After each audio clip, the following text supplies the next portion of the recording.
Hello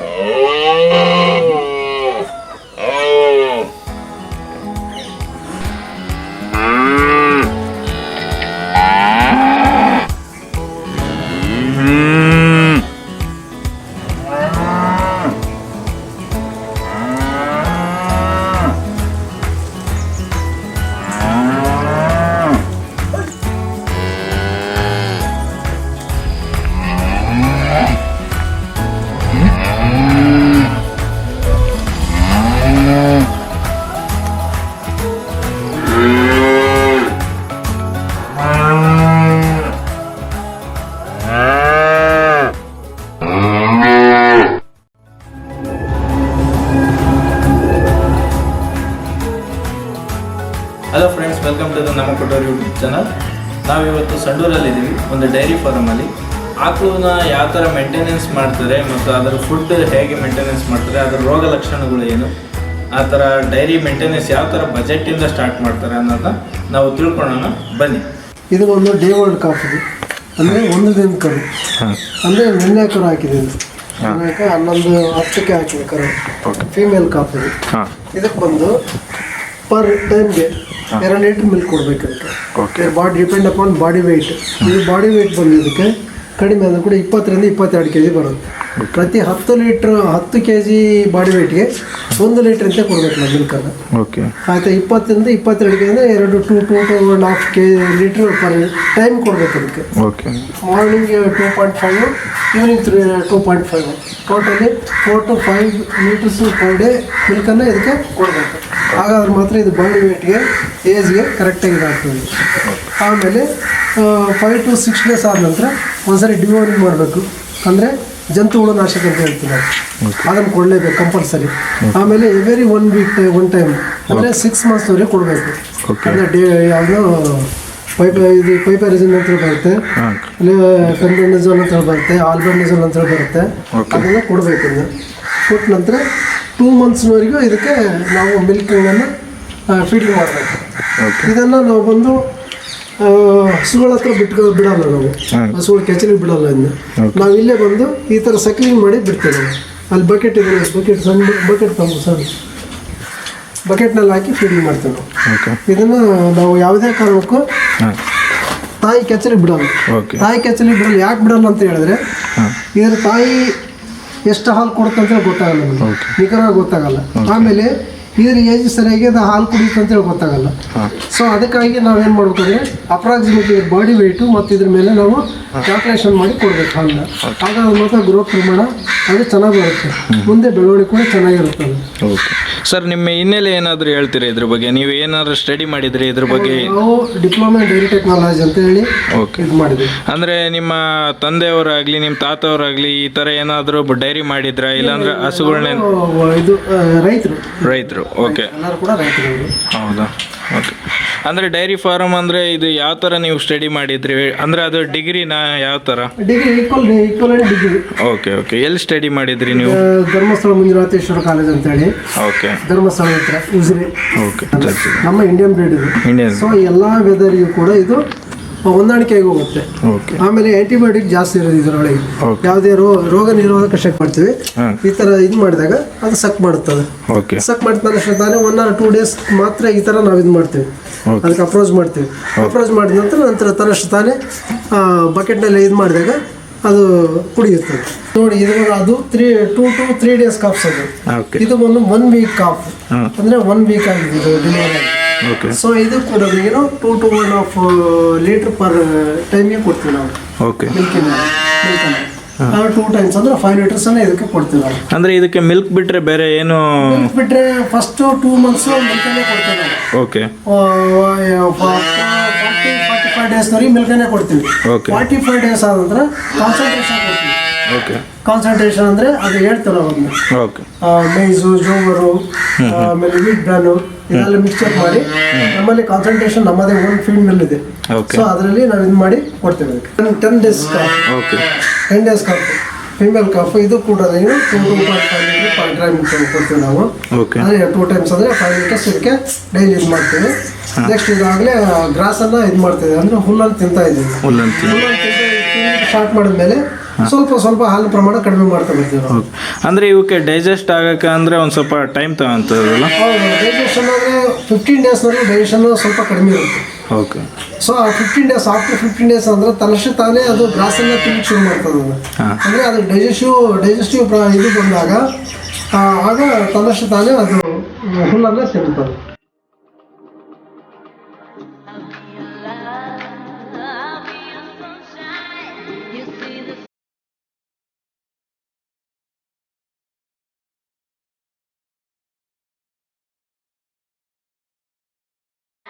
ಕರುಗಳಿಗೆ ಮೇವಾಗ್ತಕ್ಕಂಥ ಇದು ಗೋಧಿ ಅಂತ ಹೇಳ್ತೀವಿ. ಅಂದರೆ ಎಷ್ಟು ತಿಂಗಳ ಕರುಗಳಿಗೆ? ಅಂದರೆ 2 ಮಂತ್ಸ್ ನಿಯರ್ಲಿ 45 ಡೇಸ್ ಆಫ್ಟರ್ ನಂತರ ನಾವು ಇದರಲ್ಲಿ ಇದು ಮಾಡ್ತೀವಿ. ಓಕೆ. ಮೇವನ್ನು ಹಾಕಿ ಇಲ್ಲೇ ಬಿಟ್ಬಿಡ್ತೀವಿ ಫ್ರೀಯಾಗಿ. ಇಲ್ಲೇ ಫ್ರೀಯಾಗಿ ಬಿಡ್ತೀರಾ? ಅಂದರೆ ಇದಕ್ಕೆ ವಾಟರ್ ಕಂಟೆಂಟ್ ಆಗಲಿ ಎಲ್ಲಿ ಕಂಟೆಂಟ್ ಇಲ್ಲಿ ಇರುತ್ತೆ. ಓಕೆ. ಸಪ್ರೇಟ್ ಅಲ್ಲ. ಹಾಂ. ಓಕೆ. ಈ ಕಾಪ್ಸ್ ಬಂದು ದಿಸ್ ಏಜ್ ಅಂದರೆ ಈ ಕರುವಿನ ಏಜ್ 3 ರಿಂದ 3.5 ತಿಂಗಳಿದೆ. 3-3.5 ತಿಂಗಳು ಅಂದರೆ 90 ಡೇಸ್ 100 ಡೇಸ್ ಇದೆ ಅಷ್ಟೇ. ಓಕೆ. ಇದು ಎಲ್ಲ ಕಾನ್ಸಂಟ್ರೇಷನ್ ಕೊಡ್ತೀವಿ. ಕಾನ್ಸಂಟ್ರೇಷನ್ ಮಿಕ್ಸ್ಚರ್ ದಾಣಿ ಅಂತ ಹೇಳ್ತಾರೆ ಕನ್ನಡದಲ್ಲಿ, ಅದನ್ನು ಕೊಡ್ತೀವಿ. ಇದರಲ್ಲಿ ನೋಡಿ ಒಂದು 100 kg ಬರುತ್ತೆ. ಓಕೆ. 100 kg 1000 grams. ಓಕೆ. ಅಂದರೆ 1 kg ಅದಕ್ಕೆ ಪರ್ ಕಾಪ್ಸ್ಗೆ 800 ಟು 100 ಗ್ರಾಮ್ಸು 1000 ಗ್ರಾಮ್ಸು ಇದನ್ನು ಕೊಡ್ತೀವಿ ಕಾನ್ಸಂಟ್ರೇಷನ್. ಇದೆಲ್ಲ ಹುಲ್ಲು ತಿಂತಾ ಇದೆ. ಅಂದರೆ ಈ ಥರ ಯಾವ ಥರ ಮೇಂಟೆನೆನ್ಸ್ ಮಾಡ್ಬೇಕು ಈ 3 ತಿಂಗಳು ಕರುಗಳಿಗೆ? 3 ತಿಂಗಳ ಕರುಗಳ ನಂತರ ಇದನ್ನು ಸಪ್ರೇಟ್ ಮಾಡಬೇಕಿಲ್ಲ. 3 ತಿಂಗಳ ನಂತರ ಸಪ್ರೇಟ್ ಮಾಡಿ ಅದಕ್ಕೆ ಪ್ರತಿಯೊಂದಕ್ಕೂ ಸಪ್ರೇಟ್ ಇದು ಮಾಡಬೇಕು. ಕಟ್ಟಿ ಆದ ನಂತರ ಅದನ್ನು ಬಕೆಟಲ್ಲಿ ಫೀಡಿಂಗ್ ಮಾಡೋಕ್ಕೆ ಶುರು ಮಾಡ್ತೀವಿ ನಾವು. ಬಕೆಟಲ್ಲಿ ಫೀಡಿಂಗ್ ಮಾಡಿದಾಗ ಅದಕ್ಕೆ ತನ್ನ ಪ್ರಮಾಣಕ್ಕೆ ಎಷ್ಟು ಬೇಕೋ ಅಷ್ಟನ್ನು ನಾವು ಕೊಡ್ತೀವಿ. ಅದಕ್ಕೆ ಹೆಂಗೆ ಬೇಕಂಗೆ ಕೊಡಲ್ಲ. ಅಂದ್ರೆ ಪ್ರತಿಯೊಂದು ನಾವು ಡಿವೈಡ್ ಮಾಡ್ಕೊಂಡ್ಲೇಬೇಕಾ? ಡಿವೈಡ್ ಮಾಡ್ಲೇಬೇಕು. ಇಲ್ಲ ಅಂದ್ರೆ ಸಮಸ್ಯೆಗಳಾದ್ರೆ ಯಾಕಂದ್ರೆ ಸಮಸ್ಯೆಗಳು ಏನು ಬರ್ತಂದ್ರೆ ಈ ಸಪೋಸ್ ಬಲಿಷ್ಠವಾಗಿರುತ್ತೆ ಕೆಲವೊಂದು ಕರು. ಹೌದು. ಬಲಿಷ್ಠವಾಗಿರ್ತಕ್ಕಂಥ ಕರು ಏನಂತಂದ್ರೆ ತನ್ನಷ್ಟು ತಾನೇ ಬೇಗ ತಿಂದ್ಬಿಡ್ತದೆ. ಆಮೇಲೆ ಒಂದು ನೋಡಿ ಅಲ್ಲೊಂದು ಸ್ವಲ್ಪ ವೀಕ್ ಇದೆ ಅಲ್ಲಿ ಕರು. ಓಕೆ. ನೋಡಿ ಅಲ್ಲಿ ಆ ವೀಕ್ ಇದೆಯಲ್ಲ ಆ ಕರು ಸ್ವಲ್ಪ ಕಾನ್ಸಂಟ್ರೇಷನ್ ಪ್ರಮಾಣ ಕಡಿಮೆ ಪ್ರಮಾಣ ಅಂತ ಇರುತ್ತೆ. ಕಡಿಮೆ ಅಂದರೆ ನಿಧಾನವಾಗಿ ತಗೊಳ್ತದೆ. ಸೊ ನಿಧಾನವಾಗಿ ತಗೊಂಡಾಗ ಅದು ಬಾಡಿಗೆ ಅದು ಇದಾಗಲ್ಲ, ಅಡ್ಜಸ್ಟ್ ಆಗಲ್ಲ. ಸೊ ಅದಕ್ಕಾಗಿ ಏನು ಮಾಡಿ ಸಪ್ರೇಟ್ ಮಾಡಿದಾಗ ನಾವು ಬೇರೆ ಫೀಡಿಂಗ್ ಬಕೆಟಲ್ಲಿ ಇಡ್ತೀವಿ. ಫೀಡಿಂಗ್ ಬಕೆಟ್ ತನ್ನ ಅಂದರೆ ಸ್ಲೋ ಮೋಷನಲ್ಲಿ ತೊಗೊಳ್ತದೆ. ಸ್ಲೋ ಮೋಷನ್ ತೊಗೊಂಡಾಗ ಅದಕ್ಕೆ ತನ್ನ ದೇಹಕ್ಕೆ ಬೇಕಾಗಿರ್ತಕ್ಕಂತಹ ವಿಟಮಿನ್ಸು ಕಾನ್ಸಂಟ್ರೇಷನ್ಸ್ ಎಲ್ಲ ಅದಕ್ಕೆ ಅಡಾಪ್ಟ್ ಆಗ್ತದೆ. ಸೊ ಅದಕ್ಕಾಗಿ ಅದು ಸಪ್ರೇಟ್ ಮಾಡಿ ಕೊಡಬೇಕದು. ಈ 3 ಮಂತ್ಸಲ್ಲಿ ಆ ಕರುಗಳಿಗೆ ಯಾವ್ಯಾವ ರೋಗಗಳು ಬರ್ಬೋದು? ಈ 3 ಮಂತ್ಸಲ್ಲಿ ಯಾವ ರೋಗಗಳು ಬರಲ್ಲ. ನಿಮೋನಿಯಾ ಅಂತೇಳಿ ಬರುತ್ತೆ. ಸೊ ಅದು ಚಿಕ್ಕ ಮಗಳಿದ್ದಾಗ ಬಿಫೋರ್ 30 ಡೇಸ್ನೊಳಗಾಗಿ ಬರುತ್ತದು ನಿಮೋನಿಯಾ ಅಂತಂದೇಳಿ. ಅದನ್ನು ನಾವು ಡಿವರ್ಮಿಂಗ್ ಮಾಡಿದ ನಂತರ ಆಲ್ಟರ್ನೇಟಿವ್ ಆಗಿ ಇದಾಗುತ್ತದೆ. ಅವೋ 9 ಮಂತ್ಸ್ ಇದೆ, ಬಿಲೋ 1 ಇಯರ್ ಇದೆ ಇದ್ರ ಏಜ್. ಓಕೆ. ಇದಕ್ಕೆ ಬಂದು ಕಾನ್ಸಂಟ್ರೇಷನ್ ನಾವು 1200 ಟು 1300 ಗ್ರಾಮ್ಸ್ವರೆಗೆ ಕೊಡ್ತೀವಿ ಪರ್ ಟೈಮ್ಗೆ. ಅಂದರೆ 2 ಟೈಮ್ಸ್ ಕೊಡಬೇಕು. ಅಂದರೆ 2.5 kgs ಪರ್ ಡೇ ಕೊಡಬೇಕು ಅದಕ್ಕೆ ಕಾನ್ಸಂಟ್ರೇಷನ್. ಆಮೇಲೆ ಗ್ರಾಸ್ ಬಂದು ಅದಕ್ಕೆ ಎಷ್ಟು ಸಫಿಷಿಯೆಂಟಾಗಿ ಬೇಕಾಗುತ್ತೋ ಅಷ್ಟನ್ನು ನಾವು ಫೀಡಿಂಗ್ ಮಾಡ್ತೀವಿ. ಅಂದರೆ ಗ್ರಾಸ್ ಅಂದರೆ ನೀವು ಯಾವ ಥರ ಉಪಯೋಗಿಸ್ತೀರಿ? ಯಾವ ಗ್ರಾಸ್ ಯೂಸ್ ಮಾಡ್ತೀವಿ? ನಾವು ಎಲ್ಲ ಅಭಿವೃದ್ಧಿ ಮಾಡಿರ್ತಕ್ಕಂಥ ತಳಿಗಳಿದೆ. ಓಕೆ. MH4 ಅಂತ ಇದೆ ನಮ್ಮಲ್ಲಿ. 8 ವೆರೈಟೀಸ್ ಗ್ರಾಸ್ ಇದೆ. ಓಕೆ. ಆ ವೆರೈಟೀಸ್ ಗ್ರಾಸನ್ನು ನಾವು ಆಮೇಲೆ ಇದು ಮಾಡ್ತೀವಿ, ಇಂಟ್ರೊಡ್ಯೂಸ್ ಮಾಡ್ತೀವಿ ಅದನ್ನ. ಈಗ 8 ವೆರೈಟೀಸ್ ಗ್ರಾಸ್ ಇದೆ. ಅದರಲ್ಲಿ ಹೆಚ್ಚಾಗಿ ನಾವು ಲೂಸರ್ನ್ ಅಂತೇಳಿ ಬರುತ್ತೆ. ಓಕೆ. ಕುದುರೆ ಮೆಂತೆ ಅಂತ ಹೇಳ್ತೀವಿ ನಾವು. ಅದು ಹೈಲಿ ಪ್ರೋಟೀನ್ ಇರುತ್ತೆ ಅದರೊಳಗೆ. ಯಾವುದು ಕರುವಿಗೆ ಬೇಕಾಗ್ತಕ್ಕಂತಹ ಒಂದು ವಿಟಮಿನ್ಸು ಕಾನ್ಸಂಟ್ರೇಷನ್ಸ್ ಎಲ್ಲ ಅದರಲ್ಲಿ ಇರುತ್ತೆ. ಅಂದರೆ ಈಗ ಸಾಮಾನ್ಯವಾಗಿ ಈ ಕಾಮನ್ ಗ್ರಾಸ್ನ ನಾವು ಕೊಡೋಕ್ಕಾಗಲ್ಲ. ಅಲ್ಲ, ಕಾಮನ್ ಗ್ರಾಸ್ ಕೊಡಬಹುದು, ಬಟ್ ಇದಕ್ಕೆ ಬೇಕಾಗ್ತಕ್ಕಂಥ ಕ್ವಾಂಟಿಟಿಯನ್ನು ಕೊಡ್ಲಿಕ್ಕಾಗಲ್ಲ ನಾವು. ಓಕೆ. ಅಂದರೆ ಇವು ಈಗ ನಾವು ತೋರಿಸ್ತಿರೋ ಆಕಳುಗಳು ಈಗ ಹಾಲುಗಳನ್ನ ಕೊಡ್ತಾವ? ಇಲ್ಲ, ಇದೆಲ್ಲ ಕರುಗಳು ಇನ್ನು ಕರುಗಳು. ಓಕೆ. 1 ವರ್ಷದ ಕರುಗಳು ಅಷ್ಟೇ. 1 ವರ್ಷದ 12 ರಿಂದ 13-14 ತಿಂಗಳಿದೆ ಅಷ್ಟೇ ಇದು. ಅಂದರೆ ಪ್ಯೂರಿಟಿ ಸ್ಟೇಜಿಗೆ ಬರ್ತಾ ಇದೆ ಇದು. ಓಕೆ. ಈಗ ಇನ್ನೊಂದು 1 or 3 ಮಂತ್ಸ್ನೊಳಗಾಗಿ ಇದಾಗಲೇ ರೆಡಿ ಟು ಬ್ರೀಡಿಂಗ್ ಬರುತ್ತದೆ. Artificial insulation. ಓಕೆ. ಅಂದರೆ ಇದು ಆರ್ಟಿಫಿಷಿಯಲ್ ಇನ್ಸುಲಿನ್ ಮಾಡಿದಾಗಂದ್ರೆ ಕರುಗಳಿಗೆ ಏನಾದರೂ ಪ್ರಾಬ್ಲಮ್ ಆಗುತ್ತೆ? ಏನು ಪ್ರಾಬ್ಲಮ್ ಇರಲ್ಲ. ಓಕೆ. ಏನು ಪ್ರಾಬ್ಲಮ್ ಇರಲ್ಲ. ಅಂದರೆ ಸುಧಾರಿತ ತಳಿಯನ್ನು ನಾವು ತೊಗೊಂಬಂದು ಆ ಸುಧಾರಿತ ತಳಿಯ ವೀರ್ಯವನ್ನು ತೊಗೊಂಬಂದು ಇದಕ್ಕೆ ನಾವು ಇದು ಮಾಡ್ತೀವಿ, ಇನ್ಫ್ಯೂಸ್ ಮಾಡ್ತೀವಿ. ಓಕೆ. ಸೊ ಆಗ ಅದು ಬ್ರೀಡಿಂಗು ಸುಧಾರಿಸ್ತಾ ಬರುತ್ತದೆ. ಹಾಲಿನ ಪ್ರಮಾಣ ಆಯಿತು ಅಥವಾ ಹೆಲ್ತಿ ಆಯಿತು, ಇದು ಒಳ್ಳೆ ಚೆನ್ನಾಗಿರುತ್ತದೆ. ಅಂದರೆ ಅದು ಒಂದು ಮಗು ಆಗ್ಬೇಕಂದ್ರೆ ಎಷ್ಟು ದಿನ ಬೇಕಾಗುತ್ತೆ ಹಸುಗಳಲ್ಲಿ ಅದಕ್ಕೆ ಪ್ಯೂಬರಿಟಿ ದಟ್ ಮೀನ್ಸ್ ಏನಂದರೆ 18 ಮಂತ್ಸಿಗೆ ಅದು ಆಲ್ರೆಡಿ ಅದರ ಸರ್ವಿಕ್ಸ್ ಅಂತ ಹೇಳ್ತೀವಿ ನಾವು, ಅಂದರೆ ಗರ್ಭಕೋಶ ಡೆವಲಪ್ ಆಗಿರ್ತದೆ. ಆಗ ನಾವು ಇನ್ಸಮಿನೇಷನ್ ಮಾಡ್ತೀವಿ ನಾವು, ಅಂದರೆ 18 ಮಂತ್ಸ್ ಅಬೌವ್ ಅದು ಮಾಡ್ತೀವಲ್ಲ. ಆಗ 18 ಮಂತ್ಸು ಇವತ್ತು ಸಪೋಸ್ ಈಗ ಇನ್ಸಮಿನೇಷನ್ ಮಾಡಿದ್ವಿ ಅಂತ ಹೇಳಿದ್ರೆ, ಇನ್ಸಮಿನೇಷನ್ ಆದ ನಂತರ 9 ಮಂತ್ಸ್ 9 ಡೇಸಿಗೆ ಅದು ಇದಾಗುತ್ತೆ, ಅದು ಪಾಚುರೇಷನ್ ಆಗುತ್ತದೆ, ಅಂದರೆ ಕರು ಹಾಕುತ್ತದೆ.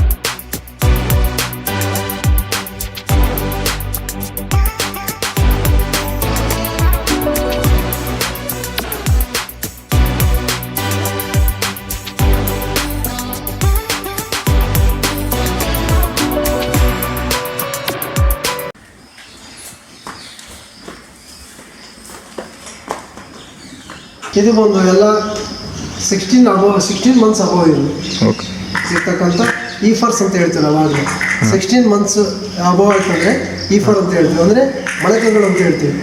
ಗರ್ಭಧಾರಣೆ ಮಾಡಲಿಕ್ಕೆ ಇದಾಗಲೇ ಶೂಟಬಲ್ ಇದೆ. ಸೊ ಸರ್ವಿಕ್ಸ್ ಎಲ್ಲ ಇದಾಗಿದೆ. ಸೊ ಇದೇನಿದೆ ಅಲ್ಲ, ಇವಾಗ ಆಲ್ರೆಡಿ ಇದೆಲ್ಲವೂ ಇನ್ಸಮಿನೇಷನ್ ಮಾಡಿದ್ದೀವಿ, ಎಲ್ಲ ಇನ್ಸಮಿನೇಷನ್ ಆಗಿದೆ. ಆಗಲೇ 1 ಮಂತ್ಸು 2 ಮಂತ್ಸು ಇದೆಲ್ಲ ಪ್ರೆಗ್ನೆಂಟ್ ಇದೆ ಈಗಾಗಲೇ. ಓಕೆ, ಅಂದರೆ ಇದನ್ನ ಯಾವ ಕಂಡೀಷನಲ್ಲಿ ನಾವು ನೋಡ್ಕೊಬೋದು? ಇದನ್ನು ನೀವು ಅಲ್ಲಿ ನೀವು ಒಂದು ರೆಡ್ ಸೆಲ್ ಓಪನ್ ಮಾಡ್ಬೇಕು ನೀವು ಕರು ಹಾಕಿದ ನಂತರ. ಆಗ depend upon date of birth ಅಂದರೆ ಡಿಒಬಿ ಅಂತ ಹೇಳ್ತೀವಿ ನಾವು.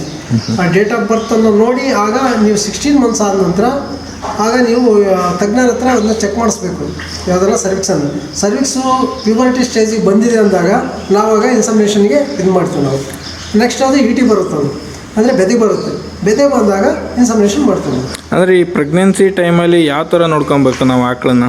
ಪ್ರೆಗ್ನೆನ್ಸಿ ಟೈಮಲ್ಲಿ ನೋಡಿ, ಈಗ ಈ ಕಡೆ ಇದು ಬಂದು ಎಲ್ಲ ಈ ಫಾರ್ ಪ್ರೆಗ್ನೆಂಟ್ ಇದು ನೋಡಿ, ಇದು ಇದಕ್ಕೂ ಇದು ನೋಡಿ ಪ್ರೆಗ್ನೆಂಟ್ ಆಗಲೇ 7 ಮಂತ್ಸ್ 8 ಮಂತ್ಸ್ ಪ್ರೆಗ್ನೆಂಟ್ ಇದೆ. ಇದಕ್ಕೆ ಎಕ್ಸ್ಟ್ರಾ ನಾವು ಇನ್ನು ಕೇರ್ ತೊಗೋಬೇಕು. ಇದಕ್ಕೆ ಯಾವ ಥರ ತೊಗೊತೀರಾ ನೀವು? ಯಾಕಂದರೆ ಇನ್ನು 7 ತಿಂಗಳು ಅಂದರೆ 7 ಮಂತ್ಸ್ ಆದ ನಂತರ ನಾವೀಗ ಇನ್ಸಮಿನೇಷನ್ ಮಾಡಿದಂತ ಹೇಳಿದ್ರೆ, ಇನ್ಸಮಿನೇಷನ್ ಆದ ನಂತರ ಅದನ್ನು ಡೇಟನ್ನು ಮೆನ್ಷನ್ ಮಾಡಿರ್ತೇವೆ ನಾವು. ಇದು ಡೇಟ ಮೆನ್ಷನ್ ಮಾಡಿ ಇನ್ಸಮಿನೇಷನ್ ಡೇಟ್ನಿಂದ 7 ಮಂತ್ಸ್ವರೆಗೆ ನಾವು ಮಿಲ್ಕಿಂಗ್ ಮಾಡ್ತೇವೆ. ಮಿಲ್ಕಿಂಗ್ ಮಾಡಿದ ನಂತರ 7 ಮಂತ್ಸ್ ಆದ ನಂತರ ನಾವು ಡ್ರೈ ಪೀರಿಯಡ್ ಅಂತ ಹೇಳ್ತೀವಿ, ಅಂದರೆ ಬಚ್ಚಿಸ್ತೇವೆ. ಅದನ್ನ ಹಾಲು ಕೊಡ್ತಕ್ಕಂಥದ್ದು ಬಚ್ಚಿಸಿದಾಗ ಎಕ್ಸ್ಟ್ರಾ ಕೇರ್ ಕೊಡ್ತೀವಿ. ಎಕ್ಸ್ಟ್ರಾ ಕೇರ್ ಕೊಡ್ತೀವಿ ಅಂದರೆ ಅದಕ್ಕೆ ಕಾನ್ಸಂಟ್ರೇಷನ್ ಎವರಿ ಟೈಮ್ ಕೂಡ 3 kg ಕಾನ್ಸಂಟ್ರೇಷನ್ ಕೊಡಬೇಕು. ಅಂದರೆ ಬೆಳಗ್ಗೆ 3 kg, ಸಾಯಂಕಾಲ 3 kg. ಅಂದರೆ ಅದು ಗ್ರೋತ್ ಪ್ರಮಾಣ, ಅಂದರೆ ಮಗುವಿನ ಬೆಳವಣಿಗೆ ಪ್ಲಸ್ ತಾಯಿಯ ಬಾಡಿ ಮೇಂಟೆನೆನ್ಸ್ಗೆ ಎರಡಕ್ಕೂ ಅನುಕೂಲವಾಗೋ ರೀತಿಯಲ್ಲಿ ನಾವು ಕಾನ್ಸಂಟ್ರೇಷನ್ ಕೊಡ್ತೀವಿ. ಸೊ 2 ಟೈಮ್ ಕೊಡಬೇಕು. ಆ ಟೈಮಲ್ಲಿ ಎಕ್ಸ್ಟ್ರಾ ಕೇರ್ ತೊಗೋಬೇಕು ಸ್ವಲ್ಪ. ಅಂದರೆ ವೆದರ್ ಯಾವ ಥರ ನೋಡ್ಕೊಬೇಕು? ಈಗ ಬಿಸಿಲು ಜಾಸ್ತಿ ಆದ ಅಂದರೆ ಬಿಸಿಲು ಜಾಸ್ತಿ ಅಂದರೆ ಒಳಗಡೆ ಕಟ್ಟಲೇಬೇಕು, ಅದನ್ನು ನೆರಳಲ್ಲಿ ಇದು ಮಾಡಲೇಬೇಕು, ಬಿಸಿಲಿಗೆ ಬಿಡಬಾರ್ದು ಅದು ಆ ಟೈಮಲ್ಲಿ. ಸೊ ಯಾಕಂದರೆ ಕೆಲವು ಟೈಮಲ್ಲಿ ಎಕ್ಸಸ್ ಆಫ್ ಹೀಟ್ ಆದಾಗ ಅಬಾರ್ಷನ್ ಆಗ್ತಕ್ಕಂಥ ಚಾನ್ಸಸ್ ಇದೆ, ಬಟ್ ಇಲ್ಲ ನಮ್ಮ ಇದರಲ್ಲಿ. ಆದರೂ ನಾವು ಆದಷ್ಟು ಕೇರ್ ತೊಗೋಬೇಕಂತೆ. ಅಂದರೆ ಇದಕ್ಕೆ ನೀರಿನ ಪ್ರಮಾಣ ಎಷ್ಟು ಬೇಕಾಗುತ್ತೆ? ನೀರಿನ ಪ್ರಮಾಣ ನಾವು ಅದನ್ನು ಒಂದು ಕೌಸಿಗೆ ಬೇಕಾಗಿರ್ತಕ್ಕಂಥ ಪ್ರಮಾಣ 40 ರಿಂದ 50 ಲೀಟರ್ ಬೇಕು ಪರ್ ಡೇಗೆ. ಓಕೆ, ಅಷ್ಟಿದ್ರೆ ಅದು ಕರೆಕ್ಟಾಗಿ ಹೆಲ್ತಿಯಾಗಿರುತ್ತೆ. ಸೊ ಕೆಲವೊಂದು ಹಸುಗಳು ನೋಡಿ, ಈಗ ಸಪೋಸ್ ಅದಕ್ಕೆ ಕಾಫ್ ಇದೆ, ಅದು ನೋಡಿದ್ದು ಈ ಫಲ ಅಂದರೆ ನೀರಿನ ಪ್ರಮಾಣ ಕಡಿಮೆ ಆದಾಗ ಆ ಥರನಾಗಿ ಬರುತ್ತದೆ. ಕಾನ್ಸಂಟ್ರೇಷನ್ ಕೊಟ್ಟಿರ್ತೇವೆ, ಬಟ್ ನೀರಿನ ಪ್ರಮಾಣ ಕಡಿಮೆ ಆದಾಗ ವೀಕ್ ಆಗುತ್ತದೆ. ಸೊ ಅದಕ್ಕಾಗಿ ಏನು ಮಾಡ್ಕೊಂಡು ನಾವು ಏನು ಮಾಡ್ತೀವಿ ಅಂದರೆ ಅದನ್ನು ನಾವು ಅಳತೆ ಮಾಡಿಕೊಡಲ್ಲ. ಸೊ ಹೊರಗಡೆಯಲ್ಲಿ ಇದು ವಾಟರ್ ಟ್ಯಾಂಕ್ ಇದೆ, ವಾಟರ್ ಟ್ಯಾಂಕಲ್ಲಿ ಕಂಪ್ಲೀಟಾಗಿ ಬಿಟ್ಬಿಡ್ತೀವಿ. ನನಗೆ ಎಷ್ಟು ಪ್ರಮಾಣದಲ್ಲಿ ಬೇಕೋ ಅಷ್ಟು ಪ್ರಮಾಣದಲ್ಲಿ ನೀರು ಕುಡಿಲಿಕ್ಕೆ ಕಾನ್ಸಂಟ್ರೇಷನ್ ಮಾತ್ರ ನಾವು ಇದು ಮಾಡೋದು ಅಷ್ಟೇ, ಯಾವುದು ಅಳತೆ ಮಾಡಿಕೊಡೋದು. ಗ್ರಾಸು ಮತ್ತು ನೀರನ್ನು ನಾವು ಯಾವುದೇ ರೀತಿಗೂ ಇದು ಮಾಡಲ್ಲ, ಅಳತೆ ಪ್ರಮಾಣ ಕೊಡಲ್ಲ.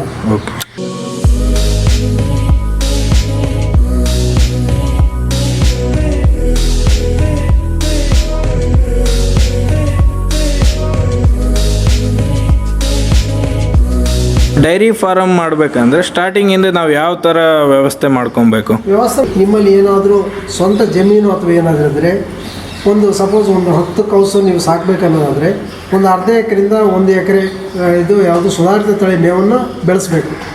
ಬೆಳೆಸಿದ ನಂತರ ನೀವು ಯಾವುದೋ ಶೆಡ್ಡನ್ನು ಅಥವಾ ಹಸುವನ್ನು ತರಲಿಕ್ಕೆ ವ್ಯವಸ್ಥೆ ಮಾಡ್ಕೋಬೇಕು. ಈಗ ಒಂದು ಶೆಡ್ ಹಾಕ್ಬೇಕಂದ್ರೆ ಮಿನಿಮಮ್ ಇನ್ವೆಸ್ಟ್ಮೆಂಟ್ ಎಷ್ಟಾಗುತ್ತೆ? ಅಲ್ಲ, ಅದಕ್ಕೆ ನೀವು ದೊಡ್ಡ ಪ್ರಮಾಣದಲ್ಲಿ ಮಾಡಬೇಕಂತ ಅವಶ್ಯಕತೆ ಇಲ್ಲ. ಇದು ಹೈಫೈ ಆಗಿರ್ತಕ್ಕಂಥದ್ದು ಮಾಡಬೇಕಂತೇನಿಲ್ಲ. ಸಾಮಾನ್ಯವಾಗಿ ರೈತರು ಈಗ ನೋಡಿ ಹಳ್ಳಿಗಳಲ್ಲೆಲ್ಲ ಮಾಡ್ತಾರೆ, ಟಾರ್ ಶೀಟ್ ಹಾಕಿ ಅಥವಾ ಇದು ಮಾಡಿ ಸುತ್ತಲೂ ಫೆನ್ಸಿಂಗ್ ಮಾಡಿ ಆ ಟೈಪ್ ಮಾಡ್ತಾರೆ. ಅಷ್ಟು ಮಾಡಿದ್ರೆ ಸಾಕಿದಕ್ಕೆ ಅಂದರೆ ಒಂದು 5 ಹಸು ನಿಲ್ಲಕ್ಕೆ 20,000-30,000 ಸಾವಿರದೊಳಗಾಗಿ ಅದನ್ನು ನಾವು ಶೆಡ್ಡನ್ನು ಇದು ಮಾಡ್ಬೋದು. ಅಂದರೆ ಅಲ್ಲಿಗೂ ನಿಮ್ಮ ಡೈರಿ ಫಾರ್ಮಿಗೂ ಏನು ವ್ಯತ್ಯಾಸ? ಅಂದರೆ ಫುಡ್ಡಲ್ಲಿ ಏನಾದರೂ ವ್ಯತ್ಯಾಸ ಆಗುತ್ತೆ? ವ್ಯತ್ಯಾಸ ಅಂತೇಳಿ ನಮ್ಮಲ್ಲಿ ಪ್ರತಿಯೊಂದು ಕೂಡ ರೆಕಾರ್ಡ್ಸ್ ಇರುತ್ತೆ. ಓಕೆ, A to Z, ಅದು ಫ್ರಮ್ ಬರ್ತ್ ಟು ಲಾಸ್ಟ್ ಎಂಡಿನವರೆಗೂ ನಾವು ಅಲ್ಲಿ ಪ್ರತಿ ದಿವಸನೇ ಏನೇನಾಗುತ್ತೆ ರೆಕಾರ್ಡ್ಸನ್ನು ಇದು ಮಾಡ್ತೀವಿ, ನಾವು ಮೇಂಟೈನ್ ಮಾಡ್ತೀವಿ. ಸೊ ಆಗ ಅದ್ರ ತಾಯಿ ಎಷ್ಟು ಕರು ಆಯಿತು, ಅದು ಮರಿ ಏನಾಯಿತು, ಅದ್ರ ಹುಡ್ತಕ್ಕಂಥ ಮಗುವಿನ ಭವಿಷ್ಯ ಕೂಡ ಹೇಳ್ಬೋದು ನಾವು.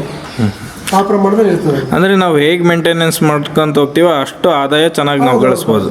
Depend upon your maintenance. ಅದು ಮೇಂಟೆನೆನ್ಸ್ ಚೆನ್ನಾಗಿತ್ತಂದರೆ ನೀವು ಹಸುವಿನಿಂದ ಲಾಸ್ ಆಗೋ ಚಾನ್ಸೇ ಇಲ್ಲ. ಸಪೋಸ್ ಎಂಥ ರೈತರಾದರೂ ಕೂಡ 1 ಅಥವಾ 2 ಎಕರೆ ಭೂಮಿ ಇದ್ದೇ ಇರುತ್ತೆ. ಆ ಭೂಮಿಯಲ್ಲಿ ಸಿಗ್ತಕ್ಕಂತಹ ಜೋಳದ ದಂಟು ಅಥವಾ ಮೆಕ್ಕೆಜೋಳದ ದಂಟು ಅದು ಅದನ್ನೇ ತೊಗೊಂಬಂದು ಶೇಖರಣೆ ಮಾಡಿ ನಿಮಗೆ ಈ ನೀರಿನ ವ್ಯವಸ್ಥೆ ಇತ್ತು ಅಂದರೆ ಮಾತ್ರ ಒಂದು 20-30 ಸೆಂಟ್ಸು ಗ್ರೀನ್ ಗ್ಯಾಸ್ ಹಾಕಿದರೆ ಅನುಕೂಲ ಅದಕ್ಕೆ.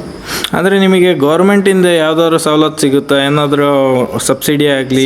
ಸಿಗುತ್ತೆ, ಸಬ್ಸಿಡಿ ಸಿಗುತ್ತೆ. ಅಂದರೆ ನಮಗೆ ಅದ್ರ ಬಗ್ಗೆ ಒಂದು ಸ್ವಲ್ಪ ತಿಳಿಸ್ಕೊಡ್ತೀರಾ? ಅಂದರೆ ಸಬ್ಸಿಡಿ ಅಂದರೆ ದಟ್ ಮೀನ್ಸ್ ಈ ಮೆಡಿಕಲ್ ಸೆಕ್ಷನಲ್ಲಿ ಫ್ರೀಯಾಗಿ ಬರುತ್ತೆ ನಮಗೆ. ಇನ್ಸಮಿನೇಷನ್ ಕೂಡ ಫ್ರೀಯಾಗಿ ಸಿಗುತ್ತೆ. ನೆಕ್ಸ್ಟ್ ಕಾನ್ಸಂಟ್ರೇಷನ್ ಕೂಡ ಕೆಲವೊಂದು ಇದರಲ್ಲಿ ಸಬ್ಸಿಡಿ ಇದರಲ್ಲಿ ಕೊಡ್ತಾರೆ. ಆಮೇಲೆ KMF ಸೆಂಟರ್ಸ್ ಇದೆ, ಮಿಲ್ಕ್ ಸೆಂಟರ್ಸ್.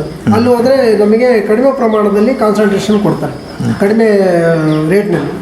ಸೊ ಅದನ್ನ ತೊಗೊಂಬಂದು ನಾವು ಇದು ಮೇಂಟೈನ್ ಮಾಡ್ಬೋದು. ಅಂದರೆ ನೀವು ಇದನ್ನು ಹಾಲು ದಿನ ಕರಿತೀರಲ್ಲ, ಅದು ಎಲ್ಲಿ ಹೋಗುತ್ತೆ? ಅದು ಇಲ್ಲಿ ನಾವು ಲೋಕಲ್, ಈಗ ಸಪೋಸ್ ಈಗ ಹತ್ತಿರಕ್ಕೆ ಏನಾದರೂ ಟೌನು ಅಥವಾ ಒಂದು ಸ್ವಲ್ಪ ಇದು ಇತ್ತಂದರೆ, ಟೌನ್ ಏರಿಯಾ ಇತ್ತಂದರೆ ನಾವು ಮನೆಗೆ ಸಪ್ಲೈ ಮಾಡೋದ್ರಿಂದ ನಮಗೆ ಲಾಭಾಂಶ ಜಾಸ್ತಿ ಆಗುತ್ತೆ. ಸೊ KMF ಕೊಡೋದ್ರಿಂದ ಏನಾಗುತ್ತೆ ಅಂದರೆ, ಈಗ ಅಲ್ಲಿ ಕೊಡ್ತಕ್ಕಂಥ 30 ರೂಪಾಯಿ ಕೊಡ್ತಾರೆ. ಸೊ ಒಂದು ಲೀಟ್ರಿಗೆ ಅದು ನಿಮಗೆ ಕಾನ್ಸಂಟ್ರೇಷನ್ಗೆ ಅದಕ್ಕೆ ಸರಿ ಹೋಗಲ್ಲ. ಬರುತ್ತೆ ಲಾಭಾಂಶ, ಇಲ್ಲ ಅಂತ ಹೇಳಲ್ಲ, ಬಟ್ ಬರ್ತಕ್ಕಂಥ ಲಾಭಾಂಶ ಕಡಿಮೆ ಆಗಿಬಿಡುತ್ತೆ. ಸೊ ನೀವು ಔಟ್ಲೆಟ್ ಕೊಡೋದ್ರಿಂದ ಈಗ ಸಪೋಸ್ ಈಗ ಇಲ್ಲಿ 30 ರೂಪಾಯಿ, ಅದೇ KMF ಮಿಲ್ಕ್ ನೋಡಿ 44 ರೂಪಾಯಿ ಮಾಡ್ತಾರೆ. ಸೊ ನೀವು ಚೆನ್ನಾಗಿ ಒಂದು ಏನು ಕ್ವಾಲಿಟಿ ಮತ್ತು ಕ್ವಾಂಟಿಟಿ ಚೆನ್ನಾಗಿ ಕೊಟ್ಟರೆ ಅದೇ 44 ರೂಪೀಸ್ ನಿಮಗೆ ಸಿಗುತ್ತೆ. ಸೊ ಇಲ್ಲಿ 30 ರೂಪೀಸ್ಗೂ 44 ರೂಪೀಸ್ಗೂ 14 ರೂಪೀಸ್ ಡಿಫ್ರೆನ್ಸ್ ಆಗುತ್ತೆ. ಸೊ ಅದು ನೀವು 14 ರೂಪೀಸ್ ನಿಮಗೆ ಲಾಭದಾಯಕವಾಗಿ ಬರುತ್ತೆ. ಸೊ ನೀವು ಮಾಡ್ತಕ್ಕಂಥ ಏನೋ ಒಂದು ನೀವು ಪಡ್ತಕ್ಕಂಥ ಕಷ್ಟ, ಒಂದು ಶ್ರದ್ಧೆಗೆ ಅದು ನಿಮಗೆ ಲಾಭಾಂಶ ಆಗುತ್ತೆ. ಇದೆಲ್ಲ ಬಂದು ಈ ಫಸ್ಟ್ ಸೆಕ್ಷನ್ ಬಿಲೋ. ಈಗ ಇದರ ಏಜ್ ಬಂದು 18 20-22 ತಿಂಗಳಿದೆ. ಓಕೆ, ಆಮೇಲೆ 3 ಮಂತ್ಸು 4 ಮಂತ್ಸು 5 ಮಂತ್ಸು ಪ್ರೆಗ್ನೆನ್ಸಿ ಇದೆ. ಓಕೆ. ಅಂದರೆ ಈ ಕಿವಿಯಲ್ಲಿ ಒಂದು ಯೆಲ್ಲೋ ಕಲರ್ ಇದೆಯಲ್ಲ, ಅದು ಏನು? ಅದು ಯಾವ ಸಿಂಬಲ್? ಐಡೆಂಟಿಫಿಕೇಶನ್. ಓಕೆ. ಅಂದರೆ ಸೊ ಅದ್ರ ಮೇಲೆ ನಾವು ಏನು ಅದ್ರ ರೆಕಾರ್ಡ್ಸನ್ನು ಮೇಂಟೈನ್ ಮಾಡ್ತೇವೆ ನಾವು. ಓಕೆ. ಇದೆ ನೋಡಿ, ಯೆಲ್ಲೋ ಕಲರ್ ಇದೆಯಲ್ಲ, ಅದರೊಳಗಡೆಗೆ ಬಾರ್ ಇದೆ. ಆ ಬಾರ್ ಓಪನ್ ಮಾಡಿದಾಗ ಅದ್ರದ್ದು ಏನಂತ ಕಂಪ್ಲೀಟ್ ರಿಜಿಸ್ಟರ್ ಇದೆ ಇರ್ತದೆ. ಓಕೆ. 2 ಲ್ಯಾಕ್ಟೇಷನು, 3ನೇ ಸೂಲು, 2ನೇ ಸೂಲು, 4ನೇ ಸೂಲು ಈ ಥರ ಇದೆ. ಎಲ್ಲ ಪ್ರೆಗ್ನೆನ್ಸಿ ಕೌಸ್ ಇದೆಲ್ಲ. ಅಂದರೆ ಒಂದು ಹಸು ಜೀವನದಲ್ಲಿ ಎಷ್ಟು ಸಲ ಮರಿ ಹಾಕ್ಬೋದು? ನೀವು ಡಿಪೆಂಡ್ ಅಪಾನ್ ಯುವರ್ ಮೇಂಟೆನೆನ್ಸ್. ಅಂದರೆ ನೀವು ಯಾವ ರೀತಿಯಾಗಿ, ಈಗ ಸಪೋಸ್ ಉದಾಹರಣೆಗೆ ಒಬ್ಬ ಮನುಷ್ಯ 100 ವರ್ಷ 110 ವರ್ಷ ಅಂತ ಬದುಕ್ತಾರೆ ಅಂತ ಹೇಳ್ತಾರೆ. ಸೊ ಆಹಾರದ ಒಂದು ಇದ್ರ ಮೇಲೆ ಹೋಗುತ್ತೆ. ಸೊ ನೀವು ಚೆನ್ನಾಗಿ ಮೇಂಟೆನೆನ್ಸ್ ಮಾಡಿದರೆ ಅದ್ರ ಕಾನ್ಸಂಟ್ರೇಷನ್ನು ಮತ್ತು ಗ್ರಾಸು ಅಥವಾ ಕೊಡ್ತಕ್ಕಂಥ ಏನು ಪ್ರಮಾಣ ಇದೆಲ್ಲ ಕರೆಕ್ಟಾಗಿತ್ತಂದರೆ ಕಡಿಮೆ ಅಂದರೆ 12-13 ಲ್ಯಾಕ್ಟೇಷನ್ ಬರುತ್ತೆ. 12-13 ಕರುವನ್ನು ಹಾಕುತ್ತಲ್ಲ ಅದು ಲೈಫ್ ಟೈಮಲ್ಲಿ. ಅಂದರೆ ಈಗ ಒಂದು 100 ಹಸು ಮೇಂಟೈನ್ ಮಾಡೋಕ್ಕಂದ್ರೆ ಈಗ ಒಬ್ಬರು ಕೈಲಿ ಅಂತ ಆಗಲ್ಲ. ಅಂದರೆ ನಮಗೆ ಎಷ್ಟು ಜನ ಬೇಕಾಗುತ್ತೆ? ಒಂದು 10 ಹಸುವಿಗೆ ಒಬ್ಬ ಮನುಷ್ಯನ ಬೇಕು. 10 ಹಸುವಿಗೆ ಅದರದ್ದು ಯಾವುದು ಮಿಲ್ಕಿಂಗ್ ಬಂತು, ಯಾವುದು ಸೇಲ್ಸ್ ಬಂತು, ಆಮೇಲೆ ಕಾನ್ಸಂಟ್ರೇಷನ್ ಮಾಡ್ತಕ್ಕಂಥ ಫೀಡಿಂಗು, ಫಾಡರ್ ಎಲ್ಲದೂ ಬಂತು. ಅದರೊಳಗೆ 10 ಹಸುವಿನಿಂದ ಒಬ್ಬ ಮನುಷ್ಯ ಬೇಕು. ಇದು ಕಾನ್ಸಂಟ್ರೇಷನ್ ಅಂದರೆ. ಸೊ ಇದರಲ್ಲಿ ಎಲ್ಲ ಥರನಾದ ವಿಟಮಿನ್ಸು, ಮಿನರಲ್ಸು ಮತ್ತು ಇಂಗ್ರೀಡಿಯೆಂಟ್ಸ್ ಎಲ್ಲ ಇದು ಮಾಡಿರ್ತೀವಿ, ಆ್ಯಡ್ ಮಾಡ್ತೀವಿ ನಾವು. ಮೇಜರು ನಮ್ಮದು ಮೈಜ್ ಅಂದರೆ ಮೆಕ್ಕೆಜೋಳ, ಆಮೇಲೆ ಲೋಕಲ್ ಸಿಗ್ತಕ್ಕಂಥ ಜೋಳ, ಸಜ್ಜೆ, ನವಣೆ, ರಾಗಿ ಇದೆಲ್ಲದನ್ನು ಯೂಸ್ ಮಾಡ್ಬೋದು ನೀವು. ಅಂದರೆ ಇದನ್ನ ಸಪ್ರೇಟಾಗಿ ಕೊಡ್ತೀರಾ ಇಲ್ಲ ಅಂದ್ರೆ ಗ್ರಾಸ್ ಒಳಗೆ ಮಿಕ್ಸ್ ಮಾಡಿ? ಸಪ್ರೇಟ್ ಕೊಡಬೇಕು. ಸಪ್ರೇಟ್ ಅಂದರೆ ಅದು ಎಷ್ಟು ಹಾಲಿನ ಪ್ರಮಾಣ ಕೊಡುತ್ತೋ ಅದ್ರ ಮೇಲೆ ನಾವು ಕ್ಯಾಲ್ಕುಲೇಟ್ ಮಾಡಿ ಕೊಡ್ತೀವಿ ಅದನ್ನ. ಅಂದ್ರೆ ಈಗ ಒಂದು ಹಸುಗೆ ಇಷ್ಟು ಪರ್ಸೆಂಟ್. ಓಕೆ. ಈಗ ಉದಾಹರಣೆಗಾಗಿ 2 ಲೀಟರ್ ಹಾಲು ಕೊಡುತ್ತೆ ಅಂತ ಹೇಳಿದ್ರೆ ಬೆಳಿಗ್ಗೆ 1 kg ಕಾನ್ಸಂಟ್ರೇಷನ್, ಸಾಯಂಕಾಲ 1 kg ಕಾನ್ಸಂಟ್ರೇಷನ್ ಕೊಡಲೇಬೇಕು. ಅಂದ್ರೆ ಅದ್ರ ಜೊತೆಗೆ ಆ ಹುಲ್ಲನ್ನು ಕೊಡಬೇಕಾಗುತ್ತೆ. ಹುಲ್ಲು ಅದು ಎಕ್ಸ್ಟ್ರಾ ಅದು ಬಾಡಿ ಮೇಂಟೆನೆನ್ಸ್ಗೆ ಇದರಿಂದ ಅದರ ಒಂದು ಗ್ರೋತ್ ಪ್ರಮಾಣ ಮತ್ತು ಇದು ಲೈಫ್ ಟೈಮ್ ಇದರಲ್ಲಿ ಇರ್ತದೆ. ಓಕೆ.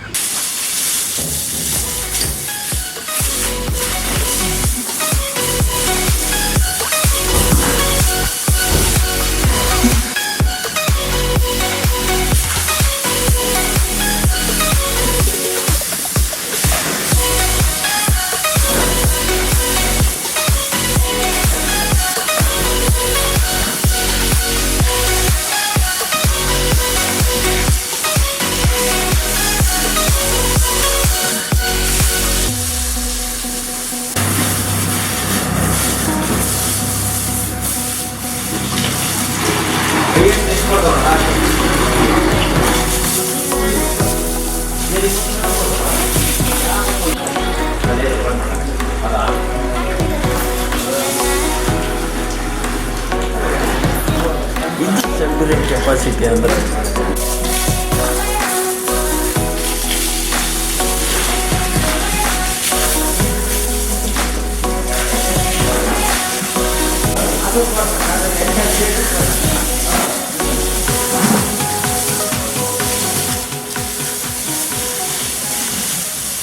ನೋಡಿ, ಇದು ಬಂದೆಲ್ಲ ಮಿಲ್ಕಿಂಗ್ ಕೌಸ್ ಅಂದರೆ ಹಾಲು ಕೊಡ್ತಕ್ಕಂಥ ಹಸುಗಳಿದೆಲ್ಲ. ಓಕೆ. ಟೈಮಿಂಗ್ಸ್ ಹೆಂಗೆ ರೊಟೇಷನ್? ಟೈಮಿಂಗ್ಸು ಮಾರ್ನಿಂಗು 5 ಸ್ಟಾರ್ಟ್ ಮಾಡ್ತೀವಿ ನಾವು. 5ಕ್ಕೆ ಸ್ಟಾರ್ಟ್ ಮಾಡ್ತೀವಿ ಬೆಳಿಗ್ಗೆ. 5ರಿಂದ 2 ಅವರ್ಸ್ ಆಗುತ್ತೆ, 2 ಅವರ್. ಮತ್ತು ಈವ್ನಿಂಗ್ ಟೈಮಲ್ಲಿ 4ರಿಂದ ಅಂದರೆ 4ರಿಂದ ಸ್ಟಾರ್ಟ್ ಮಾಡ್ತೀವಿ. ಅಂದರೆ ಒಂದು ಹಸು ಎಷ್ಟು ಲೀಟ್ರ್ ಕೊಡುತ್ತೆ? ಇದು ನೋಡಿ, ಇದು ಬಂದು ಸೆಕೆಂಡ್ ಲ್ಯಾಕ್ಟೇಷನ್ ಇದೆ. ಓಕೆ.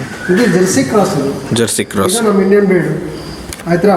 ಇದು ನೋಡಿ, ಉದಾಹರಣೆಗೆ ಇದು HF ಕ್ರಾಸ್. ಇದು HF ಕ್ರಾಸ್. ಓಕೆ. ನಮ್ಮಲ್ಲಿ ಹೆಚ್ಚಾಗಿ ಫಸ್ಟ್ ಸ್ಟಾರ್ಟಿಂಗ್ ಇದ್ದಾಗ ಇದು ಬರೀ HF cross. HF cross. So ನಾವು ಔಟ್ಲೆಟ್ ಕೊಡೋದ್ರಿಂದ ಅಂದರೆ ಹೊರಗಡೆ ಕೊಡೋದ್ರಿಂದ, ಮನೆಗಳಿಗೆ ಸಪ್ಲೈ ಮಾಡೋದ್ರಿಂದ ಇದು ಸ್ವಲ್ಪ ಮಿಲ್ಕು ಏನು ಫ್ಯಾಟ್ ಪರ್ಸೆಂಟೇಜ್ ಕಡಿಮೆ ಇರುತ್ತೆ. ಸೊ ಇದು 3.6 ಇರುತ್ತೆ ಅಷ್ಟೇ. ಇದು ಒಂದು ಜರ್ಸಿ ಕ್ರಾಸು. ಇದು ಇದು ಹೈಯೆಸ್ಟ್ ಲೀಡ್ ಅಂದರೆ 30ಯಿಂದ 40ವರೆಗೆ ಬರುತ್ತೆ. 40 ಲೀಟರ್ಸ್ ಪರ್ ಡೇ. ಇದು ನೋಡಿ, ಇದು ಒಂದು 25 ಅಬೋ ಕ್ರಾಸ್ ಆಗುತ್ತೆ. ಇದು ಜರ್ಸಿ. ಇದರಲ್ಲಿ ಫ್ಯಾಟ್ ಪರ್ಸೆಂಟೇಜ್ ಬಂದು 4ರಿಂದ 5ವರೆಗೆ ಬರುತ್ತೆ. ಓಕೆ. ನಿಮ್ಮಲ್ಲಿ ಎಷ್ಟು ತಳಿಗಳಿದೆ? ನಮ್ಮಲ್ಲಿ 2 ತಳಿ ಇದೆ. 2 ತಳಿ ಇದೆ. ಓಕೆ. ಜರ್ಸಿ ಮತ್ತು HF. ಅಂದರೆ ಈಗ ಸಣ್ಣದಾಗಿ ಅಮೌಂಟ್, ಈಗ ಒಂದು 10 ಆಕಳು ತರಬೇಕಂದ್ರೆ ಯಾವ್ದು ಪ್ರಿಫರ್ ಮಾಡ್ಬೋದು ನಾವು ನೋಡಿ, ಎರಡನ್ನೂ ತರಬೇಕು.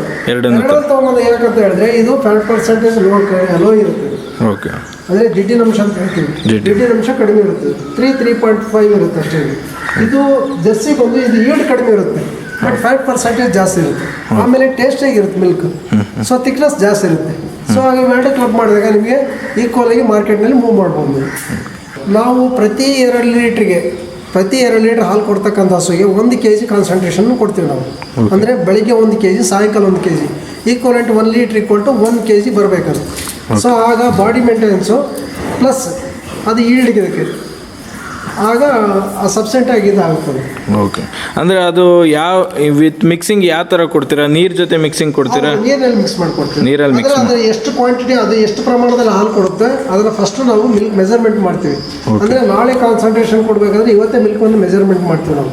ಆಗ ನಾಳೆ ಅದು ಎಷ್ಟು ಈಲ್ಡ್ ಕೊಡುತ್ತಲ್ಲ ಆದಮೇಲೆ ಕಾನ್ಸಂಟ್ರೇಷನನ್ನು ನಾವು ಇದು ಮಾಡಿಕೊಡ್ತೀವಿ. 2 ಟೈಮ್ ಕೊಡ್ತೀವಿ ನಾವು.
ವ್ಯಾಕ್ಯೂಮ್ ಫ್ಲೋ ಆಗುತ್ತೆ. ಓಕೆ ವ್ಯಾಕ್ಯೂಮ್ ಫ್ಲೋ ಆಗುತ್ತೆ. ಇಲ್ಲಿ ಬಾಲಿಗೆ ಕನೆಕ್ಟ್ ಆಗುತ್ತೆ. ಬಾಲಿ ಕನೆಕ್ಟ್ ಆಗುತ್ತೆ. ಬಾಲಿಂದ ಅಲ್ಲಿಗೆ ಇದು ಫುಲ್ ಸೆಟ್ ಅಂತ ಹೇಳ್ತಾರೆ. ಓಕೆ ಇದು ಫುಲ್ ಸೆಟ್ ಅಂತ ಹೇಳಿ ಇದೇ ವರ್ಕ್ ಮಾಡೋದು. ಇಲ್ಲಿ ನೋಡಿದ್ದು ವರ್ಕ್ ಮಾಡ್ತಾ ಇದ್ದೀವಿ. ಓಕೆ ಇದು ವರ್ಕ್ ಮಾಡಿದಾಗ ಒಂದು ವ್ಯಾಕ್ಯೂಮ್ ಇದು ಇರುತ್ತೆ, ಇನ್ನೊಂದು ಮಿಲ್ಕ್ ವೇನ್ ಇರ್ತದೆ ಒಳಗೆ. ವ್ಯಾಕ್ಯೂಮ್ ಸೆಟ್ ಮಾಡಿದಾಗ ಮಿಲ್ಕು ಇದಾಗುತ್ತೆ, ಪಂಚಾಗುತ್ತೆ. ಅಂದರೆ ಪರ್ ಡೇ ಒಂದೇ ಸಿಲಿನ ಯೂಸ್ ಮಾಡೋಕ್ಕಾಗೋದು ಇದನ್ನ? ಇಲ್ಲ, ಎರಡು ಟೈಮ್ ಬೇಕಾದ್ರೂ ಮಾಡ್ಬೋದು. ಓಕೆ ನೀವು ಆದ ತಕ್ಷಣ ವಾಶ್ ಮಾಡಿ ಇಟ್ಬಿಟ್ಟು ಮುಗಿದು ಓಕೆ ಸ್ಲಿಪ್ ಮೋಷನ್ ವಾಟರಲ್ಲಿ ಇದು ಮಾಡಿ.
ಏನಂದ್ರೆ ಎಲ್ಲದನ್ನು ಸೆಗಣಿಯನ್ನು ತೆಗೆದು ಒಂದು ಹತ್ರ ಇದು ಮಾಡ್ತೀವಿ, ಅಂದರೆ ಕಾಂಪೋಸ್ಟ್ ಮಾಡ್ತೀವಿ ನಾವು. ನಮ್ಮಲ್ಲಿ ಆರ್ಗ್ಯಾನಿಕ್ ಮ್ಯಾನ್ಯೂರ್ ಅಂತ ಹೇಳಿ ಮಾಡ್ತಾ ಇದ್ದೀವಿ ನಾವು. ಆರ್ಗ್ಯಾನಿಕ್ ಮ್ಯಾನ್ಯೂರ್ ಅಂದರೆ ಹಳ್ಳಿಯಲ್ಲೆಲ್ಲೂ ಕೂಡ ಮಾಡ್ತಾರಲ್ಲ, ನಿಮ್ಮದೇ ಸಪ್ರೇಟ್ ಅಂತ ಕೇಳ್ಬೋದು ನೀವು. ಸೊ ಹಳ್ಳಿಯಲ್ಲಿ ಮಾಡ್ತಕ್ಕಂಥದ್ದಕ್ಕೂ ನಮ್ಮದಕ್ಕೂ ಭಾಳ ವ್ಯತ್ಯಾಸ ಇದೆ. ಸೊ ಹಳ್ಳಿಯಲ್ಲಿ ಮಾಡ್ತಕ್ಕಂಥ ಏನಂದರೆ ಸುಮ್ಮನೆ ಪಿಟ್ ಮಾಡಲ್ಲ, ಸುಮ್ಮನೆ ಮೇಲೆ ಹಾಕಿ ಬಂದುಬಿಡ್ತಾರೆ. ಅದು ಅದರಲ್ಲಿ ಕಾನ್ಸಂಟ್ರೇಷನ್ ಸರಿ ಆಗಲ್ಲ. ಸೊ ಅದರಲ್ಲಿ ಇರ್ತಕ್ಕಂಥ ಜೀವಾಂಶಗಳು ಸತ್ತೋಗಿಬಿಡ್ತದೆ, ಗಾಳಿಗೆ ಇವಾಪರೇಟ್ ಹೋಗ್ತದೆ, ಬಿಸಿಲಿಗೆ ಗಾಳಿಗೆ. ಸೊ ನಾವು ಆಗಲ್ಲ, ಗುಂಡಿಯನ್ನು ಇದು ಮಾಡಿ ಅದರಲ್ಲಿ ಒಂದು ಲೇಯರ್ ಹಸಿರೆಲೆ ಕಸ ತೊಗೊಂಬರ್ತೀವಿ ನಾವು ಬೇರೆ ಕಡೆಯಿಂದ. ಹಸಿರೆಲೆ ಕಸ ತೊಗೊಂಬಂದು ಅದನ್ನು ಒಂದು ಲೇಯರ್ ಇದು ಮಾಡ್ತೀವಿ. ಲೇಯರ್ ಹಾಕಿ ಅದ್ರ ಮೇಲೆ ಮತ್ತೆ ಡಂಗನ್ನು ಅಂದರೆ ಸಗಣಿಯನ್ನು ಒಂದು ಲೇಯರ್ ಹಾಕ್ತೀವಿ. ಆಗ ಲೇಯರ್ ಹಾಕಿದಾಗ ಇದೇ ಗೋಮೂತ್ರವನ್ನು ಒಂದಲ್ಲಿ ಟ್ಯಾಂಕ್ ಇದೆ ನಮ್ಮಲ್ಲಿ, ಆ ಟ್ಯಾಂಕಿಗೆ ಇದು ಮಾಡ್ತೀವಿ, ಸ್ಟಾಕ್ ಮಾಡ್ತೀವಿ. ಸ್ಟಾಕ್ ಮಾಡಿದ ನಂತರ ಆ ಒಂದು ಏನು ಗೋಮೂತ್ರ ಇದೆಯಲ್ಲ ಅದನ್ನು ಮೇಲೆ ಸಿಂಪರಣೆ ಮಾಡ್ತೀವಿ. ಆಗ ಎರಡು ಮಿಕ್ಸಪ್ ಆಗುತ್ತದೆ. ಮಿಕ್ಸಪ್ ಆದಾಗ ಅದರಲ್ಲಿ ಜೀವಾಂಶಗಳು ಜಾಸ್ತಿ ಆಗ್ತದೆ. ಭೂಮಿಗೆ ಬೇಕಾಗಿರ್ತಕ್ಕಂಥ ಸಾವಯವ ಏನಿದೆಯಲ್ಲ ಜಾಸ್ತಿ ಆಗುತ್ತದೆ. ಭೂಮಿಯ ಒಂದು ಏನು ಪೌಷ್ಟಿಕಾಂಶ ಇಮಿಡಿಯೇಟಾಗಿ ಜಾಸ್ತಿ ಆಗುತ್ತದೆ. ಓಕೆ, ಅಂದರೆ ಇದನ್ನ ನೀವು ಹೊಲಕ್ಕೆ ಕೊಡ್ತೀರಾ? ಹೌದು, ಹೊಲಕ್ಕಾದ್ರೂ ಕೊಡ್ತೀವಿ, ಅಡಿಕೆ ಗಿಡಕ್ಕೆ ಯಾವುದಕ್ಕಾದ್ರೂ ತೊಗೋಬೋದು. ಓಕೆ, ಎಸ್ಪೆಷಲಿ ಅಡಿಕೆ ಗಿಡಕ್ಕೆ ಒಳ್ಳೆ ಒಂದು ಏನು ಕಾನ್ಸಂಟ್ರೇಟ್ ಇದು ಅದು ಕ್ವಾಲಿಟಿ ಫುಡ್. ಈಗ ನೋಡಿ ಉದಾಹರಣೆ ಎರೆಹುಳು ಗೊಬ್ಬರ ಅಂತ ಹೇಳ್ತಾರಲ್ಲ, ಎರೆಹುಳು ಗೊಬ್ಬರದಷ್ಟೇ ನಮ್ಮ ಗೊಬ್ಬರ ಈ ಸಾವಯವ. ನಿಮ್ಮ ಕ್ಲೀನ್ನೆಸ್ ಮೇಂಟೆನ್ಸ್, ಈಗ ನೀವು ಕೆಲವೊಂದು ಫಾರ್ಮ್ಗಳಲ್ಲಿ ಏನು ಮಾಡ್ತಾರೆ ಅಂದರೆ ಲೇಬರ್ ಮೇಲೆ ಬಿಟ್ಟಿರ್ತಾರೆ. ಲೇಬರ್ ಮೇಲೆ ಬಿಟ್ಟಾಗ ಅವನು ಏನು ಮಾಡ್ತಾನೆ, ಸಗಣಿ ನೀರು ಬಿಟ್ಬಿಡ್ತಾನೆ. ನೀರು ಬಿಟ್ಟಾಗ ನಿಮಗೆ ಅದು ಸಿಗಲ್ಲ. ಸೊ ಅದನ್ನು ಆದಷ್ಟು ನಾವೇ ಬೇರೆ ಅದಕ್ಕೆ ತಿಪ್ಪೆ ಅಂತ ಹೇಳ್ತೀವಿ ನಾವು, ಆ ಕುಣಿಯಲ್ಲಿ ಹಾಕಬೇಕು. ಕುಣಿಯಲ್ಲಿ ಹಾಕಿದಾಗ ನೀವು ಕಂಪ್ಲೀಟಾಗಿ ನಿಮಗೆ ಮ್ಯಾನ್ಯೂರ್ ಅಲ್ಲೇ ಇದಾಗುತ್ತದೆ, ಸ್ಟಾಕ್ ಆಗುತ್ತದೆ. ಸೊ ಆಗ ಅದು ವೇಸ್ಟೇಜ್ ಪ್ರಮಾಣ ಕಡಿಮೆ ಆಗುತ್ತದೆ. ವೇಸ್ಟೇಜ್ ಪ್ರಮಾಣ ಅದರಲ್ಲಿ ನೀವು ಕಾಂಪೋಸ್ಟ್ ಮಾಡಲಿಕ್ಕೆ, ಈಗ ಉದಾಹರಣೆ ಒಂದು 10 ಹಸು ಸಾಕ್ತೆ ಅಂತ ಇಟ್ಕೊಳ್ಳಿ. 10 ಹಸು ಸಾಕಿದರೆ ಕಡಿಮೆ ಅಂದರೂ ಕೂಡ ನಮ್ಮ ಪ್ರಕಾರ 2 ರಿಂದ 3 ಟ್ರ್ಯಾಕ್ಟರ್ ಬರುತ್ತೆ ಪರ್ ಇಯರ್ಗೆ. ಪರ್ ಟ್ರ್ಯಾಕ್ಟರ್ ಏನು ಕಡಿಮೆ ಅಂದರೂ ಕೂಡ 6 ರಿಂದ 7 ಸಾವಿರ ರೂಪಾಯಿ ಬರುತ್ತೆ. ಈಗ ಗೋಮೂತ್ರ ಶೇಖರಣಾ ಟ್ಯಾಂಕ್ ಇದು, ಅಲ್ಲಿ ಏನು ಸೆಡ್ನಲ್ಲೆಲ್ಲ ಬರುತ್ತಲ್ಲ ಅಲ್ಲಿಂದ ಬಂದು ಇಲ್ಲಿ ನಾವು ಸ್ಟಾಕ್ ಮಾಡ್ತೀವಿ. ಸ್ಟಾಕ್ ಮಾಡಿ ಇಲ್ಲಿಂದ ನಾವು ಜೀವಾಮೃತ ನೋಡ್ರಿ ಇದೆಲ್ಲ. ಅಂದರೆ ಇದು ಮಿನಿಮಮ್ ಎಷ್ಟು ಡೆಪ್ತ್ ಆಗಿ ನಾವು ತೊಗೊಬೇಕು, ಎಷ್ಟು ಅಂದರೆ ಇಷ್ಟು ಮಿನಿಮಮ್ ಆಕಳಿಗೆ ನಿಮ್ಮಲ್ಲಿ ಜಾಗದ ಒಂದು ಏನು ಅವೈಲೇಬಿಲಿಟಿ ಇತ್ತು ಅಂತ ಹೇಳಿದ್ರೆ ಇದು ನಮ್ಮಲ್ಲೆಲ್ಲ 10x10 ತೊಗೊಂಡಿದ್ವಿ ನಾವು. 10x10 ಅಷ್ಟು ತೊಗೊಂಡ್ರೆ ಸಾಕು, ಸಾಕು. ಬೇಕಾದಷ್ಟು ಆಯ್ತು. ಅಂದರೆ ಇದು ಮಿನಿಮಮ್ ನಾವು ಎಷ್ಟು ದಿನ ಕೊಳಿಸ್ಬೇಕಾಗುತ್ತೆ? ಅಂದರೆ 2 to 3 days ಅಷ್ಟೇ. 2 to 3 ಡೇಸಲ್ಲಿ ಮತ್ತೆ ನೀವು ಬೇರೆ ಕಡೆ ತೆಗ್ದಾಕ್ಬೇಕು. ಬೇರೆ ಕಡೆಗೆ ಅಲ್ಲಿ ನೋಡಿ, ಅಲ್ಲಿ ಇದು ತಿಪ್ಪೆ ಇದೆ ನೋಡಿ, ಅದರಲ್ಲೂ ನಾವು ಹೆಸರೆಲೆ ಕಸ ಮತ್ತು ನಮ್ಮಲ್ಲಿ ಸಗಣಿ ಎಲ್ಲ ತೊಗೊಂಬಂದು ಹಾಕಿ ಲೇಯರ್ ಬೈ ಲೇಯರ್ ಇದು ಮಾಡ್ತೀವಿ ನಾವು. ಓಕೆ. ಈಗ ಆಲ್ರೆಡಿ ಇದೆಲ್ಲ ಕಾಂಪೋಸ್ಟಿಗೆ ಬಂದಿದೆ. ಓಕೆ. ಇದು ಹಾಂ, ಅದು ಸೇಲ್ ಮಾಡಲಿಕ್ಕೆ ಬಂದಿದೆ, ಇದು ಮಾರಾಟ ಮಾಡಲಿಕ್ಕೆ. ಇಲ್ಲೊಂದು ಆ ಕಡೆ ಇದೆ ನೋಡಿ, ಅದೆಲ್ಲ ಹಸಿರೆಲೆ ಕಸ ಅದನ್ನೆಲ್ಲ ತೊಗೊಂಬಂದು ಹಾಕ್ತದೆ. ಈಗ ಓಕೆ. ತೊಗೊಂಬಂದು ಹಾಕಿ ಅದರಲ್ಲಿ ಕೌಡಂಗು ಮತ್ತು ಎಲ್ಲ ಇನ್ನು ಜೀವಾಮೃತ ಎಲ್ಲ ಸಿಂಪರಣೆ ಮಾಡಿ ನೆಕ್ಸ್ಟ್ ಅದನ್ನ ಇದು ಮಾಡ್ತೀವಿ. ಅಂದರೆ ನಾವು ಒಂದ್ಸಲಿ ಹೊರಗಡೆ ಕೊಡಬೇಕಂದ್ರೆ ಎಷ್ಟು ದಿನ ಆದರೂ ನಾವು ಇದನ್ನ ವರ್ಕ್ ಮಾಡಬೇಕಿದ್ರು ಪ್ರೊಸೆಸ್? 3 months ಅಂತ ಬೇಕು. 3 months ಅಂತ ಬೇಕು. ಬೇಕು. ಓಕೆ. 3 months ಆದಾಗ ಅಲ್ಲಿಗೆ ಎಲ್ಲ ಅದು ಕಂಪೋಸಿಟ್ ಆಗಿ ಅದು ಇದಾಗುತ್ತೆ. ಓಕೆ. ನೋಡಿ, ಇದು ಒಂದು ಚಾಪ್ ಕಟ್ರ್ ಅಂತೇಳಿ, ಅಂದರೆ ಮೇವನ್ನು ಅರಿತಕ್ಕಂಥ ಮೆಷಿನ್ ಇದು. ಇದನ್ನು ಮಾಡೋದ್ರಿಂದ ನಮಗೆ ಪೌಡರ್ ವೇಸ್ಟ್ ಆಗಲ್ಲ. ಆಮೇಲೆ ಆರಾಮಾಗಿ ಡಿಜಿಷನ್ ಆಗುತ್ತೆ ಮತ್ತು ಕ್ಲೀನಾಗಿ ಇದಾಗುತ್ತೆ.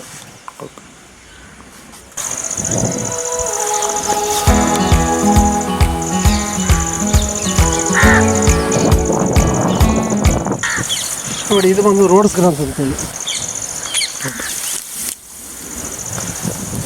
ಅಂದರೆ ಇದನ್ನು ಇದು ಯಾವುದು ಕುದುರೆ ಹುಲ್ಲು ಅಂತ ಹೇಳ್ತೀವಿ ನಾವು.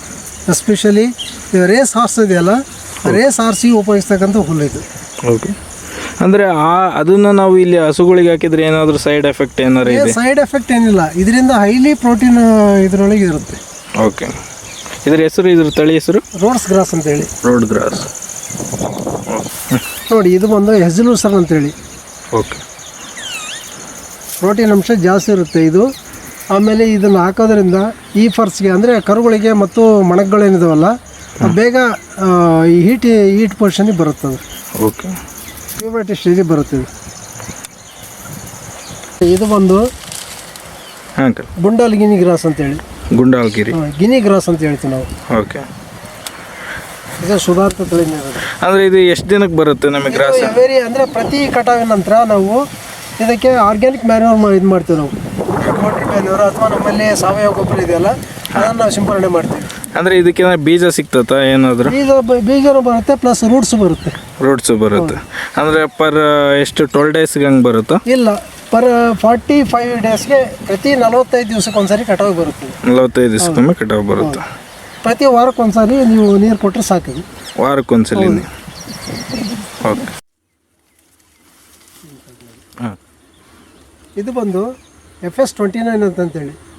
FS29 okay. Multi cutting grass ಇದು. ಮಲ್ಟಿ ಕಟಿಂಗ್ ಪ್ರತಿ 40 ದಿವಸಕ್ಕೆ ಬರುತ್ತೆ. ಪ್ರತಿ 40 ದಿವಸಕ್ಕೆ ಬರುತ್ತೆ. ಪ್ರತಿ 40 ದಿವಸಕ್ಕೆ ಬರುತ್ತೆ. ಅಂದರೆ ಇದು ಯಾವುದಾದ್ರೂ ಬೀಜ ಆ ಥರ ಸಿಗುತ್ತಾ? ಇದು ಬೀಜ ಸಿಗುತ್ತೆ ಇದರಲ್ಲಿ. ಬೀಜ ಸಿಗುತ್ತೆ.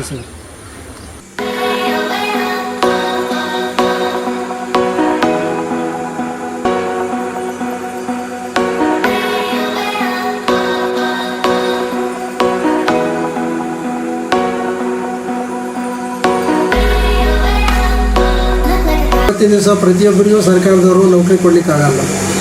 ಅದೇ ಯೋಜನೆ ನಮ್ಮ ಸ್ವಲ್ಪ ಶ್ರಮ ವಹಿಸಿ ಸ್ವಂತ ಇದು ಮಾಡೋದ್ರಿಂದ ಬೆನಿಫಿಟ್ಸ್ ಇದೆ. ಆಮೇಲೆ ನಿರುದ್ಯೋಗ ಸಮಸ್ಯೆಯನ್ನು ನಿವಾರಿಸ್ಬೋದು. ಸೊ ನಮ್ಮ ಕಾಲ ಮೇಲೆ ನಾವು ನಿಂತ್ಕೊಂಡು ವರ್ಕ್ ಮಾಡ್ಕೊಂಡು ಹೋಗ್ಬೋದು. ಬೇರೆ ಸುಮ್ಮನೆ ಪಟ್ಟಣ ಅಲ್ಲಿ ಇಲ್ಲಿ ಹೋಗಿ ಅಡ್ಡಾಡೋದಕ್ಕಿಂತ ತಮ್ಮ ಇದ್ದ ಜಮೀನಿನಲ್ಲಿ ಅಥವಾ ಹಳ್ಳಿಗಳಲ್ಲಿ ಆ ಉದ್ಯೋಗ ಕೊಟ್ಟು ಆರಾಮಾಗಿ ವರ್ಕ್ ಮಾಡ್ಕೊಂಡು ಹೋಗ್ಬೋದು. ಇದರಿಂದ ಪ್ರಾಫಿಟ್ ಕೂಡ ಇದೆ. ಪ್ರಾಫಿಟ್ ಅಂದರೆ ಶ್ರಮ ಹಾಕಬೇಕಷ್ಟೇ, ಇದರಲ್ಲಿ ಶ್ರಮ ಇರಬೇಕು. ಎಫಿಷಿಯನ್ಸಿ ಇದ್ದರೆ ಇದರಲ್ಲಿ ಆರಾಮಾಗಿ ಲಾಭದಾಯಕ ಮಾಡ್ಕೊಂಡು ಹೋಗ್ಬೋದು.